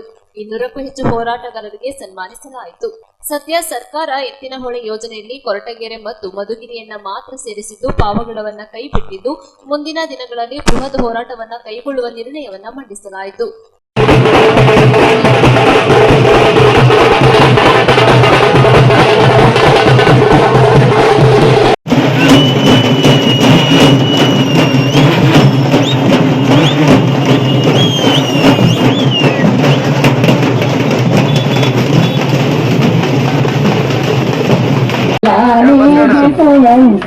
ಭಕ್ತ ಪ್ರೇಮಿಗೆ ನಮಿಸೋಣ, ಭಕ್ತ ಪ್ರೇಮಿಗೆ ನಮಿಸೋಣ. ಕರಿಮುಖ ಗಣಪ ಕಾಯೋ ಎಂದು ನಿರತವು ಧೈರ್ಯದಿ ಬೇರೋಣ. ಕರಿಮುಖ ಗಣಪ ಕಾಯೋ ಎಂದು ನಿರತವು ಧೈರ್ಯದಿ ಬೇರೋಣ. ಕರುಣಾನಯನ ಕೃಪಾ ಕಟಾಕ್ಷದಿ ಗಂಧಾಕ್ಷತೆಯ ಪಡೆಯೋಣ. ಕರುಣಾನಯನ ಕೃಪಾ ಕಟಾಕ್ಷದಿ ಗಂಧಾಕ್ಷತೆಯ ಪಡೆಯೋಣ. ಶ್ರೀ ಗಣೇಶನ ಚರಣ ಕಮಲದಲ್ಲಿ ಸರ್ವ ಸಮರ್ಪಣೆ ಮಾಡೋಣ. ವಿಘ್ನಗಳೆಲ್ಲ ನೀಗಿಸುವಂತ ಭಕ್ತ ಪ್ರೇಮಿಗೆ ನಮಿಸೋಣ, ಭಕ್ತ ಪ್ರೇಮಿಗೆ ನಮಿಸೋಣ. ಜಯ ಜಯವೆಂದು ಅದೇ ರೀತಿ ನಮ್ಮ ಶಿವರಾಜ ಅವರು ಅನೇಕ ವಿಷಯಗಳನ್ನು ಮುಂದೆ ಮಾಡಬೇಕಾಗಿದೆ. ನನ್ನ ಉದ್ದೇಶ ತುಂಗಭದ್ರಾ ನೀರು ಬಂದಿದೆ, ಪ್ರತಿ ಹಳ್ಳಿಗೆ ನೀರು ಹೋಗಬೇಕು, ಶುದ್ಧ ಕುಡಿಯುವ ನೀರು ಹೋಗಬೇಕು, ಪ್ರತಿ ಮನೆಗೆ ಕುಡಿಯುವ ನೀರು ಹೋಗಬೇಕು. ಆವಾಗ ನಾವು ಕುಡಿಯುತ್ತಿದ್ದ ಹಾಗೆ ಭದ್ರಾ ಮೇಲ್ದಂಡೆಯ ಏನು ಯೋಜನೆ ಆಗಿದೆ, 31 ಕೆರೆಗಳಿಗೆ ನೀರು ಕೊಡುತ್ತೆ ಸರ್ಕಾರ ಘೋಷಣೆ ಮಾಡಿದೆ. ಪ್ರತಿಯೊಂದು ಕೆರೆಗೆ ನೀರು ಬಂದಾಗ ನಾವು ಹೋರಾಟ ಎದುರಿಸುವಾಗೆ ಹೆಚ್ಚಿನ ಒಳ್ಳೆಯ ಘೋಷಣೆ ಆಗಿದೆ. ಆದ್ದರಿಂದ ಮತಗಿರಿ ಮತ್ತು ಕೊಟ್ಟಿಗೆರೆ ಮಾತ್ರ ಪಾವನ ಕೈಬಿಡಲಾಗಿದೆ. ನಾವು ಅದನ್ನು ಕೂಡ ಹೆಚ್ಚಿನ ಯೋಜನೆಯಿಂದ ಸುಮಾರು 19 ಕೆರೆಗಳಿಗೆ ನೀರನ್ನು ತುಂಬಿಸತಕ್ಕಂಥ ಮಹತ್ತರ ಯೋಜನೆ. ಆ 2 ಯೋಜನೆಗಳನ್ನ, ಈ 3 ಯೋಜನೆಗಳನ್ನ ಸತತವಾಗಿ ಪ್ರತಿ ಕೆರೆಗೆ ನೀರು ತರ್ತಕ್ಕಂಥದ್ದು, ಪ್ರತಿ ಮನೆಯಲ್ಲಿ ನೀರು ತರ್ತಕ್ಕ ನಮ್ಮ ಹೋರಾಟ ಮುಂದುವರಿಸಬೇಕಾಗುತ್ತೆ. ಇದು ಆರಂಭ, ಇದು ಮುಕ್ತಾಯ ಅಲ್ಲ, ಇದು ಪ್ರಾರಂಭ ಮಾತ್ರ. ಮುಂದೆ 2 ರೈತರ ನಾಯಕರ ನಿರ್ಣಯಗಳನ್ನು ಮಾಡಿಕೊಂಡಿದ್ದಾರೆ. ಭದ್ರಾ ಮೇಲ್ದಂಡೆಯಲ್ಲಿ ಕೇಂದ್ರ ಸರ್ಕಾರ 5,300 ಕೋಟಿ ಅನುದಾನ ಘೋಷಣೆ ಮಾಡಿತ್ತು, ಆದರೆ ಬಿಡುಗಡೆ ಮಾಡಿಲ್ಲ. ಆ ಅನುದಾನ ಬಿಡುಗಡೆ ಮಾಡಲಿಕ್ಕೆ ಕೂಡ ನಾವು ಹೋರಾಟ ಮಾಡಬೇಕಾಗಿದೆ.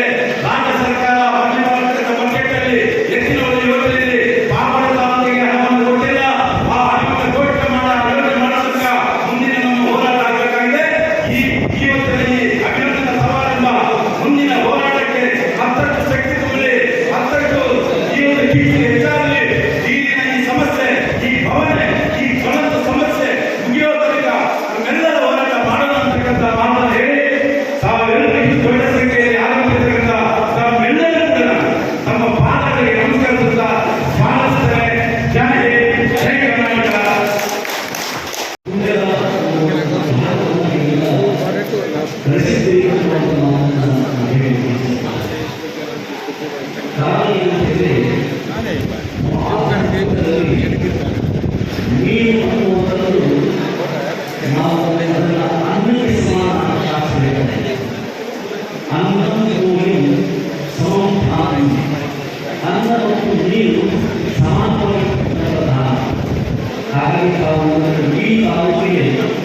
ನೀರನ್ನು ಹೋರಾಟದ ಮುಖಾಂತರವಾಗಿ ನೀರನ್ನು ಹರಿಸೋದಷ್ಟೇ ಅಲ್ಲ, ಎಲ್ಲ ತಾಲೂಕಿಗೆ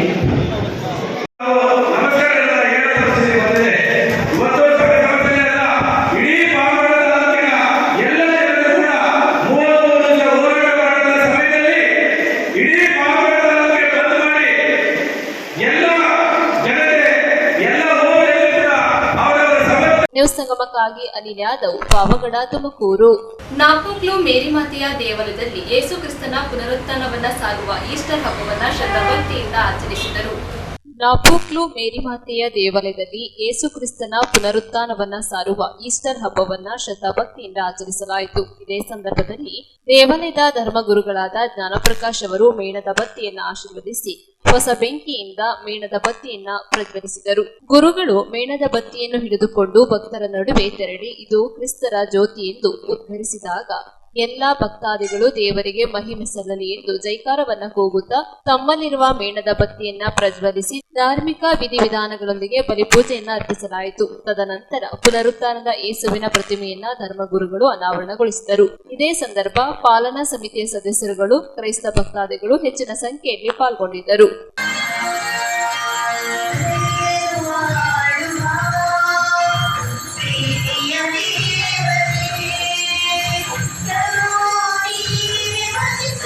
ಬಾಳುವ ಸಲುವಾಗಿ ಪಾಪವನ್ನು ತ್ಯಜಿಸುತ್ತೀರೋ? ಪಾಪವು ನಿಮ್ಮ ಮೇಲೆ ಯಾವುದೇ ದೊರೆತನ ಮಾಡದಂತೆ ನೀವು ದುಷ್ಪ್ರೇರಣೆಗಳನ್ನು ತ್ಯಜಿಸುತ್ತೀರೋ? ಪಾಪದ ಅಧಿಪತಿಯು ಮೂಲವೂ ಆದ ಸೈತಾನನನ್ನು ತ್ಯಜಿಸುತ್ತೀರೋ? ಸ್ವರ್ಗವನ್ನು ಭೂಮಿಯನ್ನು ಸೃಷ್ಟಿಸಿದ ಸರ್ವಶಕ್ತ ದೇವಪಿತನನ್ನು ವಿಶ್ವಾಸಿಸುತ್ತೀರೋ? ಕನ್ಯಾಮರಿಯಮ್ಮನವರಲ್ಲಿ ಜನಿಸಿ ಯಾತನೆಗೊಳಗಾಗಿ ಮೃತರಾಗಿ ಸಮಾಧಿ ಮಾಡಲ್ಪಟ್ಟು ಮೃತರ ಮಧ್ಯದಿಂದ ಪುನರುತ್ಥಾನರಾಗಿ ಎದ್ದು ದೇವರು ಪಾಪ ಪರಿಹಾರವನ್ನು, ಶರೀರ ಪುನರುತ್ಥಾನವನ್ನು, ನಿತ್ಯ ಜೀವವನ್ನು ವಿಶ್ವಾಸಿಸುತ್ತೀರೋ? ನಮ್ಮ ಪ್ರಭು ಯೇಸು ಕ್ರಿಸ್ತರ ತಂದೆಯಾದ ಸರ್ವಶಕ್ತ ದೇವರು ನಮಗೆ ನೀರಿನಿಂದಲೂ ಪವಿತ್ರಾತ್ಮರಿಂದಲೂ ಹೊಸ ಜೀವವನ್ನು ಕೊಟ್ಟು ಪಾಪ ಕ್ಷಮೆಯನ್ನು ಕರುಣಿಸಿದರು. ಅವರೇ ತಮ್ಮ ಕೃಪಾವರದಿಂದ ನಮ್ಮ ಪ್ರಭು ಯೇಸು ಕ್ರಿಸ್ತರಲ್ಲಿ ನಿತ್ಯ ಜೀವಕ್ಕೆ ನಮ್ಮನ್ನು ಕಾಪಾಡಲಿ. ಈ ತರದ ಆತ್ಮೀಯತೆ, ಈ ತರದ ಸಂಬಂಧ ಇಟ್ಟುಕೊಳ್ಳದಿದ್ದರೆ ನಿಜವಾಗಿ ನಮ್ಮ ಕ್ರೈಸ್ತಿಯ ಜೀವನಕ್ಕೆ ಯಾವುದೇ ಅರ್ಥವಿರುವುದಿಲ್ಲ. ಪ್ರಭು ಯೇಸು ನಮ್ಮನ್ನ ಇಲ್ಲಿಯ ತನಕ ನಡೆಸಿಕೊಂಡು ಬಂದಿದ್ದಾರೆ ಅಂತ ಹೇಳಿದ್ರೆ ಅವರು ನಮ್ಮನ್ನ ಎಷ್ಟಾಗಿ ಪ್ರೀತಿಸುತ್ತಾರೆ ಎಂಬುದನ್ನು ನಾವು ಅರ್ಥೈಸಿಕೊಳ್ಳಬೇಕಾಗುತ್ತದೆ. ನಮಗೆ ಪ್ರತಿದಿನವೂ ಬದುಕಲು ಗಾಳಿ, ಬೆಳಕು, ಒಂದಷ್ಟು ಆಹಾರ, ಹೊಟ್ಟೆ ತುಂಬಿಸಿಕೊಳ್ಳಲು ಒಂದಷ್ಟು ಮನೆ, ಒಂದಷ್ಟು ಸಹೋದರರು, ಕುಟುಂಬ ಜೀವನ, ಸಾಮಾಜಿಕ ಜೀವನವನ್ನ ಪ್ರಭು ಯೇಸು ನಮಗೆ ಕೊಟ್ಟಿದ್ದಾರೆ ಅಂತ ಹೇಳಿದ್ರೆ ಅವರು ನಮ್ಮನ್ನ ಅನಾಥರನ್ನಾಗಿ ಮಾಡಿಲ್ಲ, ಮಾಡುವುದಿಲ್ಲ ಎಂಬುದೇ ಇದರ ಅರ್ಥವಾಗಿರುವಾಗ ಪ್ರಭು ಯೇಸು ತಮ್ಮ ಶಿಷ್ಯರಿಗೆ ಹೇಳಿದಂತೆ ನಾನು ನಿಮ್ಮನ್ನ ಅನಾಥರನ್ನಾಗಿ ಮಾಡುವುದಿಲ್ಲ ಎಂಬ ಮಾತುಗಳು ನಮ್ಮ ಹೃದಯಗಳಲ್ಲೂ ಸಹ ಇರಬೇಕು. ನಾವ್ಯಾರು ಸಹ ಅನಾಥರಾಗಿಲ್ಲ. ನಮ್ಮಲ್ಲಿ ಅನೇಕ ಸಮಸ್ಯೆಗಳು, ತೊಂದರೆಗಳು, ಕಷ್ಟ, ಅನಾರೋಗ್ಯ, ಸಾಲದ ಬಾಧೆ, ಕುಟುಂಬಗಳಲ್ಲಿ ಗಂಡ ಹೆಂಡತಿ ಮತ್ತೆ ಅನ್ಯೋನ್ಯತೆ ಇಲ್ಲದೆ ಇರಬಹುದು. ಇವೆಲ್ಲ ಇದ್ದರೂ ಸಹ ನಾವ್ಯಾರು ಸಹ ಅನಾಥರಲ್ಲ. ನಮ್ಮೆಲ್ಲರೂ ನಮ್ಮನ್ನ ಕೈಬಿಟ್ಟರೂ ಸಹ ಪುನರುತ್ಥಾನ ಯೇಸು ನಮ್ಮೊಂದಿಗೆ ಇದ್ದಾರೆ ಎಂಬ ಆ ಒಂದು ವಿಶ್ವಾಸದೊಂದಿಗೆ ನಾವು ಬದುಕಿದಾಗ ನಮಗೆ ಆ ರೀತಿಯ ಒಂದು ಸಂತೋಷ, ಆ ರೀತಿಯ ಒಂದು ಧೈರ್ಯ, ಪರವಾಗಿಲ್ಲ ಯೇಸು ಸ್ವಾಮಿ ನಮ್ಮೊಂದಿಗೆ ಇದ್ದಾರೆ, ನಮ್ಮನ್ನ ಯಾವತ್ತೂ ಸಹ ಅವರು ಕೈ ಬಿಡುವುದಿಲ್ಲ ಎಂಬ ಆ ಒಂದು ಆಸೆಯೊಂದಿಗೆ, ಆ ಒಂದು ಧೈರ್ಯದೊಂದಿಗೆ ನಾವೆಲ್ಲರೂ ಸಹ ಬದುಕುವರಾಗುತ್ತೇವೆ. ಪ್ರಿಯ ಸಹೋದರ ಸಹೋದರಿಯರೇ, ಇಲ್ಲಿ ಪರಮ ಪ್ರಸಾದದ ಮುಖಾಂತರ ಸ್ವೀಕರಿಸುವುದರ ಮುಖಾಂತರ ಅವರನ್ನ ನಂಬಿ ವಿಶ್ವಾಸಿಸಿ ಬದುಕಿದಾಗ ಖಂಡಿತವಾಗಿ ಈ ಬದುಕೆಂಬ ಪಯಣದಲ್ಲಿ ಯಾವುದೇ ಅಡೆತಡೆಗಳು ಬರದೆ ನಮ್ಮನ್ನ ಕೈ ಹಿಡಿದು ಅವರು ಮುನ್ನಡೆಸಿಕೊಂಡು ಹೋಗುತ್ತಾರೆ. ಪ್ರಿಯ ಸಹೋದರ ಸಹೋದರಿಯರೇ, ಪ್ರಭು ಯೇಸುವಿನಲ್ಲಿ ಕೇಳಿಕೊಳ್ಳೋಣ, ಪುನರುತ್ಥಾನ ಯೇಸು ನಮ್ಮೊಂದಿಗೂ ಸಹ ಇರಲಿ. ಕಾಲಾನುಕಾಲಕ್ಕೆ ನಮಗೆ ಬೇಕಾದ ಎಲ್ಲ ವರ ಪ್ರಸಾದಗಳನ್ನ, ಅದು ಹಸಿವಿನ ವರ ಪ್ರಸಾದ ಆಗಿರ್ಬೋದು ಅಥವಾ ಒಂದು ಆರೋಗ್ಯದ ವರ ಪ್ರಸಾದ ಆಗಿರ್ಬೋದು, ಬದುಕಲ್ಲಿ ಬೇಕಾಗಿರುವಂತಹ ಎಲ್ಲ ಆಶೀರ್ವಾದಗಳನ್ನ ನಮ್ಮ ಶಿಷ್ಯರಿಗೆ ಕೊಟ್ಟಂತೆ ನಮಗೂ ದಯಪಾಲಿಸಿ ನಾವು ಸಹ ಇನ್ನೂ ಹೆಚ್ಚಾಗಿ ಅವರನ್ನು ಅರ್ಥ ಮಾಡಿಕೊಂಡು ಬದುಕಲು ಪ್ರಭು ಯೇಸು ನಮ್ಮ ಮನಸ್ಸನ್ನ, ಹೃದಯವನ್ನ ಸಿದ್ಧಪಡಿಸಲಿ ಎಂದು ಪ್ರಾರ್ಥಿಸೋಣ. ಆಮೆನ್. ನ್ಯೂಸ್ ಸಂಗಮಕ್ಕಾಗಿ ದುಗ್ಗಳ ಸದಾನಂದ ನಾಪೋಕ್ಲು. ಕ್ಯಾರ್ಪೇಟೆ ತಾಲೂಕಿನ ಸಂತೆಬಾಚಲಿ ಹೋಬಳಿಯ ಬೇಡದಹಳ್ಳಿ ಶ್ರೀ ಪಂಚಭೂತೇಶ್ವರ ಮಠದ ವತಿಯಿಂದ ಸಂಸ್ಕಾರ ಜ್ಞಾನ ಶಿಬಿರ ಆಯೋಜಿಸಲಾಗಿತ್ತು. ವಿದ್ಯಾರ್ಥಿಗಳಲ್ಲಿ ಜ್ಞಾನವನ್ನು ತುಂಬಿ ಸಮಗ್ರವಾದ ವ್ಯಕ್ತಿತ್ವ ವಿಕಾಸಗೊಳಿಸಲು ಸರ್ಕಾರ ಜ್ಞಾನ ಶಿಬಿರಗಳು ವರದಾನವಾಗಿದೆ ಎಂದು ಜಿಲ್ಲಾ ಪಂಚಾಯಿತಿ ಸ್ಥಾಯಿ ಸಮಿತಿಯ ಮಾಜಿ ಅಧ್ಯಕ್ಷ ಕೊಡಗನಹಳ್ಳಿ ವಿ ಮಂಜೇಗೌಡ ಹೇಳಿದರು. ಅವರು ತಾಲೂಕಿನ ಸಂತೆಬಾಚಹಳ್ಳಿ ಹೋಬಳಿಯ ಬೆಡದಹಳ್ಳಿಯ ಶ್ರೀ ಪಂಚಭೂತೇಶ್ವರ ಶ್ರೀ ಮಠದ ವತಿಯಿಂದ ಹಮ್ಮಿಕೊಳ್ಳಲಾಗಿರುವ 15 ದಿನಗಳ ಸಂಸ್ಕಾರ ಜ್ಞಾನ ಶಿಬಿರವನ್ನು ಜ್ಯೋತಿ ಬೆಳಗಿಸಿ ಉದ್ಘಾಟಿಸಿ ಮಾತನಾಡಿದರು. ಇಂದಿನ ಮಕ್ಕಳೇ ನಾಳಿನ ಭವ್ಯ ಭಾರತದ ನಾಗರಿಕರಾಗಿದ್ದರಿಂದ ಮಕ್ಕಳಿಗೆ ಉತ್ತಮವಾದ ಸಂಸ್ಕಾರ, ಸೇವಾ ಮನೋಭಾವನೆ ಹಾಗೂ ಮಾನವೀಯ ಮೌಲ್ಯಗಳನ್ನು ಬಾಲ್ಯದಿಂದಲೇ ನೀಡಿ ಮಕ್ಕಳನ್ನು ಮೊಬೈಲ್ ಫೋನ್ ಪ್ರಪಂಚದಿಂದ ಹೊರಕ್ಕೆ ಕರೆತರುವುದು ಇಂದಿನ ಅತ್ಯಗತ್ಯವಾಗಿರುವುದರಿಂದ ಮಕ್ಕಳಿಗೆ ಯೋಗ, ಜ್ಞಾನ, ಸಾಂಸ್ಕೃತಿಕ ನೀತಿ ಬೋಧನೆ, ವಚನಗಳ ಮಹತ್ವ, ರಾಮಾಯಣ, ಮಹಾಭಾರತ ಗ್ರಂಥಗಳ ಸಾರವನ್ನು ತಿಳಿಸುವುದು ಸೇರಿದಂತೆ ಶಾಲಾ ಕಲಿಕೆಗಳಿಗಿಂತ ವಿಭಿನ್ನವಾದ ಸಮಾಜಮುಖಿ ಚಟುವಟಿಕೆಗಳಲ್ಲಿ ಮಕ್ಕಳು ಭಾಗವಹಿಸುವಂತೆ ಮಾಡಿ ಮಕ್ಕಳ ಸಮಗ್ರವಾದ ವ್ಯಕ್ತಿತ್ವ ರೂಪಿಸಿ ಮಕ್ಕಳ ಆಸಕ್ತಿ ಹಾಗೂ ಕಲಿಕೆಗೆ ಪೂರಕವಾಗಿ ಮಾರ್ಗದರ್ಶನ ನೀಡಿ ಮುನ್ನಡೆಸುತ್ತಿರುವ ಸಂಸ್ಕಾರ ಶಿಬಿರಗಳು ಇಂದಿನ ದಿನಮಾನದಲ್ಲಿ ಮಕ್ಕಳಿಗೆ ಅಗತ್ಯವಾಗಿ ಬೇಕಾಗಿದೆ ಎಂದು ತಿಳಿಸಿದ ಮಂಜೇಗೌಡ, ನಾಗರಿಕ ಸಮಾಜದಲ್ಲಿ ನಮ್ಮನ್ನು ತಿದ್ದಿ ಮಾರ್ಗದರ್ಶನ ಮಾಡಬೇಕಾದ ಮಠಮಾನ್ಯಗಳು ಇಂದು ಹಣ ಆಸ್ತಿ ಮಾಡಲು ಪೈಪೋಟಿ ನಡೆಸುತ್ತಿರುವುದು ನೋಡಿದರೆ ನಮ್ಮ ಸಮಾಜದ ಎತ್ತ ಸಾಗಿದೆ ಎಂದು ಆಲೋಚಿಸಬೇಕಾಗಿದೆ. ನೈತಿಕವಾಗಿ ಅಧಪತನದತ್ತ ಸಾಗುತ್ತಿರುವ ಸಮಾಜವನ್ನು ಸರಿದಾರಿಗೆ ತರಲು ಯುವ ಜನರು ಹೆಜ್ಜೆ ಹಾಕುವುದು ಅನಿವಾರ್ಯವಾಗಿದೆ ಎಂದು ಮಂಜೇಗೌಡ ಅಭಿಪ್ರಾಯಪಟ್ಟರು. ಕಾರ್ಯಕ್ರಮದ ದಿವ್ಯ ಸಾನ್ನಿಧ್ಯ ವಹಿಸಿದ ಬಿಡದಹಳ್ಳಿ ಪಂಚಭೂತೇಶ್ವರ ಮಠದ ಪೀಠಾಧಿಪತಿಗಳಾದ ಶ್ರೀ ರುದ್ರಮುನಿ ಸ್ವಾಮೀಜಿ ಮಾತನಾಡಿ, ಮಕ್ಕಳ ಕಲಿಕೆ ಹಾಗೂ ಆಸಕ್ತಿಗೆ ಪೂರಕವಾಗಿ ಮಕ್ಕಳಿಗೆ ಸಂಪನ್ಮೂಲ ವ್ಯಕ್ತಿಗಳಿಂದ ಜ್ಞಾನ ಬೋಧನೆ ಮಾಡಿಸುವ ಕೆಲಸವನ್ನು ಹಮ್ಮಿಕೊಂಡಿದ್ದೇವೆ. ಕಲಿಕೆಗೆ ಕೊನೆಯಿಲ್ಲವಾದ್ದರಿಂದ ಮಕ್ಕಳ ನಿರಂತರ ಕಲಿಕೆಗೆ ಮಕ್ಕಳಿಗೆ ಬೇಕಾದ ಸಂಸ್ಕಾರದ ಜ್ಞಾನ ನೀಡಲು ವೇದಿಕೆ ಸಿದ್ಧವಾಗಿದೆ. 15 ದಿನಗಳ ಕಾಲ ಮಕ್ಕಳು ನಮ್ಮ ಮಠದಲ್ಲಿಯೇ ವಾಸ್ತವ್ಯ ಹೂಡಿ ಸಂಸ್ಕಾರ ಶಿಬಿರದಲ್ಲಿ ಜ್ಞಾನದ ಸುಧೆಯನ್ನು ಸವಿಯಲಿದ್ದಾರೆ ಎಂದು ತಿಳಿಸಿದರು.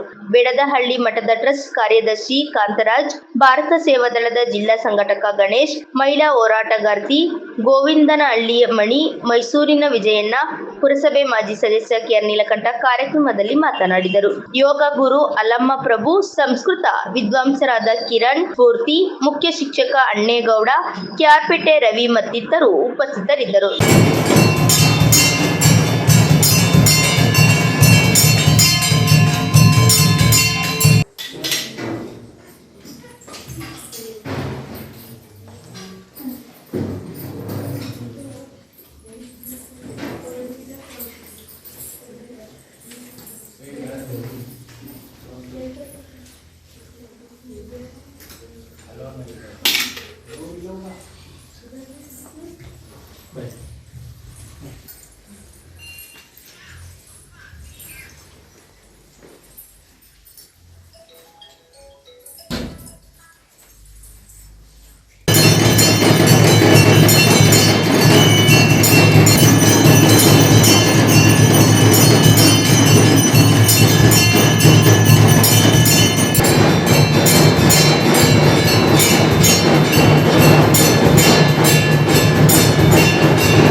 ವ್ಯಾಸಂಗವನ್ನ ಮಾಡ್ತಾ ಇದ್ದೀನಿ. ತಮ್ಮನೇನು ನಾನು ಕೇಳಲಿಕ್ಕೆ ಬಯಸ್ತೀನಿ, ನಿಮ್ಗೆಲ್ಲ ಪೋಷಕರಿಗೆ ಒಂದು ಆಲೋಚನೆ ಇರ್ತದೆ, ಅವ್ರಿಗೆ ಆ ಬೈಕೆ ಇರ್ತದೆ. ಈಗ ಮೇಡಮ್ ಹೇಳ್ದಂಗೆ ಅವ್ರಿಗೆ ಎಲ್ಲರಲ್ಲೂ ಇದೆ, ನನ್ನ ಮಕ್ಕಳು ಡಾಕ್ಟರ್ ಆಗ್ಬೇಕು, ಇಂಜಿನಿಯರ್ ಆಗ್ಬೇಕು, ಏನೇನೋ ಅವರಲ್ಲಿ ಮನಸ್ಸಿನಲ್ಲಿ ಇರ್ತದೆ. ಸಾಫ್ಟ್ವೇರ್ ಇಂಜಿನಿಯರ್ ಆಗ್ಬೇಕು, ವಿದೇಶಗಳಿಗೆ ಹೋಗ್ಬೇಕು, ಆಸೆ ಪೋಷಕರಾದಂತ ನಮ್ಗೆ ಆಸೆ ಇರ್ತದೆ.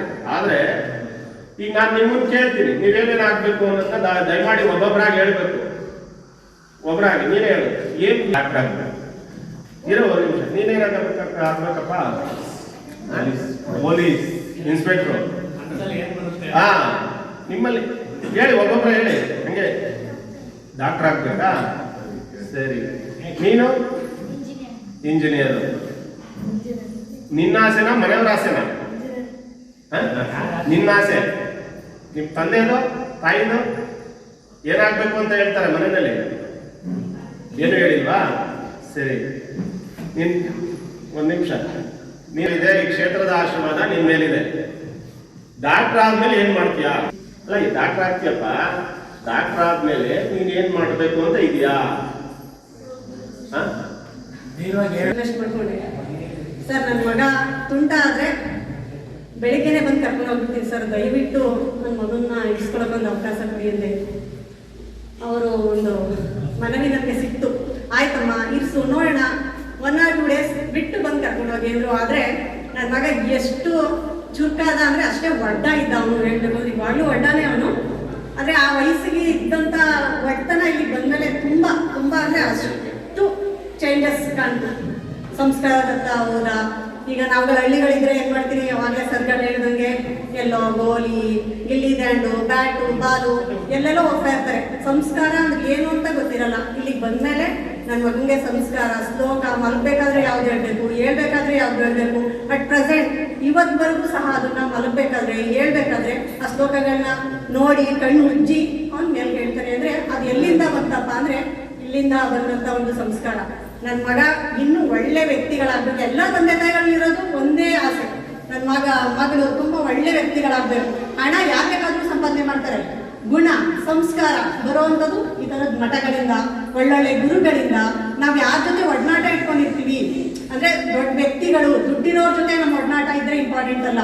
ಒಳ್ಳೆ ಸಂಸ್ಕಾರ, ಸಂಸ್ಕೃತಿ, ವಿದ್ಯೆ, ಬುದ್ಧಿ, ನಡತೆ ಇರೋರ ಜೊತೆ ನಮ್ಮ ಮಕ್ಕಳಾಗ್ಲಿ ನಾವಾಗ್ಲಿ ಅವ್ರ ಜೊತೆ ಹೆಚ್ಚು ಹೆಚ್ಚು ಒಡನಾಟ ಇಟ್ಕೊಂಡಿರ್ಬೇಕು. ಅವ್ನು ಶ್ರೀಮಂತ ಕಣಪ್ಪ, ಅವನ ಜೊತೆ ಬೆರೆಯೋಣ ಅಲ್ಲ. ಸಂಸ್ಕಾರದತ್ತ ನಮ್ಮ ಮಕ್ಕಳನ್ನ ಕರ್ಕೊಂಡು ಹೋಗ್ಬೇಕು ಅಂದ್ರೆ ನಾವುಗಳು ಹಾಗೆ ಯಾರ ಜೊತೆ ಒಡನಾಟ ಇಟ್ಕೊಂಡಿರ್ತೀವಿ ಅನ್ನೋದು ಇಂಪಾರ್ಟೆಂಟ್ ಆಗುತ್ತೆ. ಇನ್ನೊಂದು ರೀತಿಯಲ್ಲಿ ಸಹಾಯ ಮಾಡಿದಂಥ ನಮ್ಮ ಎಲ್ಲ ಪುಸ್ತಕಗಳನ್ನು ಮತ್ತು ಲೇಖನಿಗಳನ್ನು, ಭಗವದ್ಗೀತೆಯನ್ನು ಈ ಶಿಬಿರಕ್ಕೆ ಕೊಡುಗೆಯಾಗಿ ಕೊಟ್ಟಂತಹ ಕುಂಚಿಟಿಗರ ಮಹಾಸಂಸ್ಥಾನ ಮಠದ ಪರಮ ಪೂಜ್ಯ ಶ್ರೀ ಡಾಕ್ಟರ್ ಹನುಮಂತನಾಥ ಮಹಾಸ್ವಾಮಿಗಳನ್ನು ಸ್ಮರಿಸುತ್ತಾ ಮತ್ತು ಗೌರವಿಸುತ್ತಾ, ಅದೇ ರೀತಿ ಈ ವಸ್ತ್ರವನ್ನು ಈ ಶಿಬಿರಕ್ಕೆ ಹಸ್ತಾಂತರಿಸಿದಂಥ ನಿಶ್ಚಲವಂದನಾಥರನ್ನು ಗೌರವಿಸುತ್ತಾ ಹಾಗೂ ಈ ಒಂದು ಕಾರ್ಯಕ್ರಮಕ್ಕೆ ಲೇಖನಿಗಳು ಮತ್ತು ಪುಸ್ತಕಗಳನ್ನು ಮತ್ತು ನಿತ್ಯದ ದಾಸೋಹಕ್ಕೆ ವ್ಯವಸ್ಥೆ ಮಾಡಿದಂತಹ ಮಹನೀಯರನ್ನು ಗೌರವಿಸುತ್ತಾ ಈ ಒಂದು 10 ದಿನದ ಕಾರ್ಯಕ್ರಮವನ್ನು, ಏಕೆಂದರೆ ಇದೊಂದು ಸಂಸ್ಕಾರ ಮಕ್ಕಳಲ್ಲಿ ಇರ್ತಕ್ಕಂಥ ಇವತ್ತಿನ ವಾಸ್ತವದ ಪರಿಸ್ಥಿತಿಯಲ್ಲಿ ಮಕ್ಕಳ ಮನಸ್ಸನ್ನು ಹತೋಟಿಯಲ್ಲಿಡುವುದೇ ಒಂದು ಹರಸಾಹಸ. ಏಕೆಂದರೆ ಮೊಬೈಲ್ನ ಗೀಳು, ಮೊಬೈಲ್ನ ಚಟ ಮತ್ತೆ ಮೊಬೈಲು ಮಕ್ಕಳನ್ನ ಮನಸ್ಸಿನ ಸ್ಥಿರತೆಯನ್ನು ಹಾಳು ಮಾಡಿದೆ. ಅದಕ್ಕೆ ಮಕ್ಕಳನ್ನ ಮೊಬೈಲಿಂದ ಬಿಡಿಸಿ, ಮೊಬೈಲ್ ಗೀಳಿಂದ ಬಿಡಿಸಿ ಒಂದು ಜ್ಞಾನದ ಹಾದಿಗೆ ಕರೆತಕ್ಕಂಥ ದಿನದಲ್ಲಿ ಈ ಒಂದು ಆಲೋಚನೆಯನ್ನು ಮಾಡಿ ಈ ಒಂದು ಸಂಸ್ಕಾರ ಶಿಬಿರವನ್ನ ಈ ದಿನ ಈ ಕ್ಷೇತ್ರದಲ್ಲಿ ಆಯೋಜಿಸಲಾಗಿದೆ. ನ್ಯೂಸ್ ಸಂಗಮಕ್ಕಾಗಿ ಡಾಕ್ಟರ್ ಕೆಆರ್ ನೀಲಕಂಠ, ಕೆಆರ್ಪೇಟೆ. ನಾಪೋಕ್ಲ ಸಮೀಪದ ಯುವಕಪಾಡಿ ಗ್ರಾಮದ ಕಾಪಾಳ ಕಾಲೋನಿಯ ದೇವರ ವಾರ್ಷಿಕ ಹಬ್ಬದಲ್ಲಿ ವಿಷ್ಣುಮೂರ್ತಿ ತೇರೆ ಭಕ್ತಿಯಿಂದ ನಡೆಯಿತು. ನಾಪೋಕ್ಲ ಸಮೀಪದ ಯುವಕಪಾಡಿ ಗ್ರಾಮ ಕಾಪಾಳ ಕಾಲೋನಿಯ ದೇವರ ವಾರ್ಷಿಕ ಹಬ್ಬ ಶ್ರದ್ಧಾ ಭಕ್ತಿಯಿಂದ ನಡೆಯಿತು. ಕಕ್ಕಬ್ಬೆ ಗ್ರಾಮ ಪಂಚಾಯಿತಿಯ ಕಾಪಾಳ ಕಾಲೋನಿಯ ನಿವಾಸಿಗಳು ಪ್ರತಿ ವರ್ಷವೂ ಆಚರಿಸಿಕೊಂಡು ಬರುತ್ತಿರುವ ವಾರ್ಷಿಕ ಹಬ್ಬದಲ್ಲಿ ಶ್ರೀ ಕುಂಜುಬೊಳತ್ತು ವಿಷ್ಣುಮೂರ್ತಿ, ಬೀರ, ಭದ್ರಕಾಳಿ ಹಾಗೂ ಚಟ್ಟಿ ಅಜ್ಜಪ್ಪ ಮತ್ತು ಪಡೆಬೀರ ದೇವರ ತೆರೆ ಮಹೋತ್ಸವ ಹಾಗೂ ಇನ್ನಿತರ ಆಚರಣೆಗಳನ್ನ ಸಾಂಪ್ರದಾಯಿಕವಾಗಿ ನೆರವೇರಿಸಲಾಯಿತು. ಕಾರ್ಯಕ್ರಮದಲ್ಲಿ ಭಕ್ತಾದಿಗಳು ಹರಕೆ, ಕಾಣಿಕೆ ಒಪ್ಪಿಸಿ ಪ್ರಸಾದ ಸ್ವೀಕರಿಸಿದರು. ಇದೇ ಸಂದರ್ಭ ಆಡಳಿತ ಮಂಡಳಿಯ ಅಧ್ಯಕ್ಷರಾದ ಕೆಟಿ ಧನು, ಕಾರ್ಯದರ್ಶಿ ಕೆಟಿ ತಮ್ಮಯ್ಯ, ಉಪಾಧ್ಯಕ್ಷರಾದ ಕೆಎಂ ಮಿಲನ್, ತಕ್ಕ ಮುಖ್ಯಸ್ಥರಾದ ಪೊನ್ನಪ್ಪ, ಕಾಳಪ್ಪ, ಚಂಗಪ್ಪ, ಜಾಮಿಯಪ್ಪ ಸೇರಿದಂತೆ ಭಕ್ತಾದಿಗಳು ಉಪಸ್ಥಿತರಿದ್ದರು.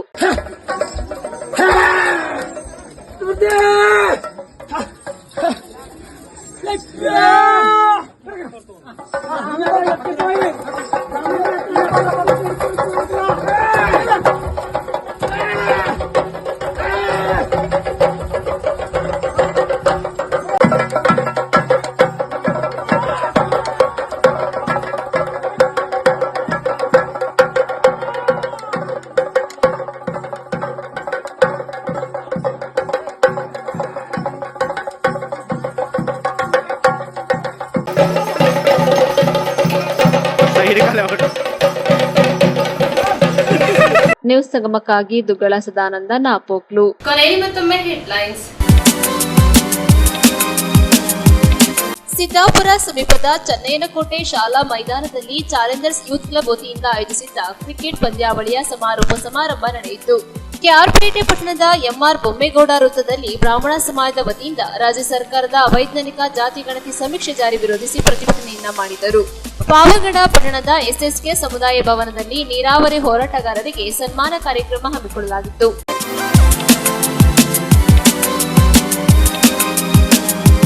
ಇಲ್ಲಿಗೆ ನ್ಯೂಸ್ ಸಂಗಮ ಮುಕ್ತಾಯವಾಯಿತು. ಸುದ್ದಿ, ಮಾಹಿತಿ, ಮನೋರಂಜನೆಗಾಗಿ ನೋಡ್ತಾ ಇರಿ ಸಂಗಮ ಟಿವಿ. ವಂದನೆಗಳೊಂದಿಗೆ ಸುಪ್ರೀತಾ ಎಲ್ಎನ್.